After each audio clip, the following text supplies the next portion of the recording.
Hello mga kaibigan, maligayang pagdating sa aking channel. Ang pag-amin ni Ozgay Girl kay Ken Yaman ay yumanig sa aking pangungusap.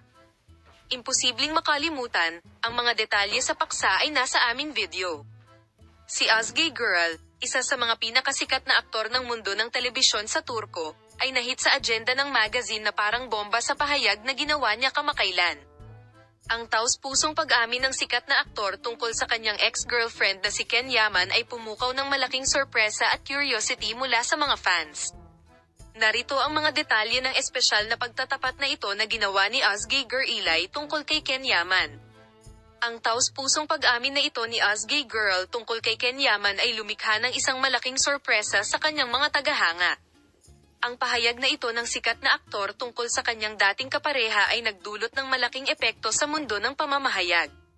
Si Ozgay Girl at Ken Yaman ay nakilala sa serye na dati nilang pinagbidahan.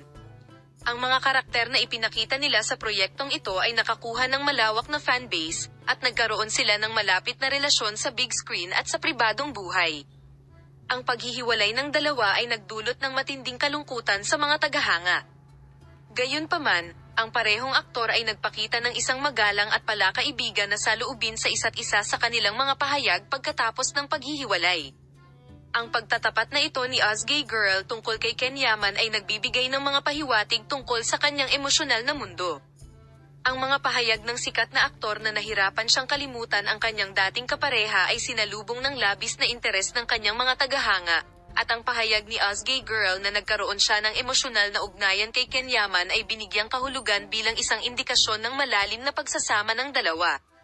Ang mga sandaling naranasan ng dalawa sa likod ng mga eksena at sa kanilang mga pribadong buhay ay nagpatibay sa emosyonal na ugnayang ito. Sinabi ni Ozgay Girl na mahirap para sa kanya nakalimutan ang kanyang paghihiwalay kay Ken Yaman. Manatiling nakatutok sa Ozgay Girl at Ken Yaman na balita.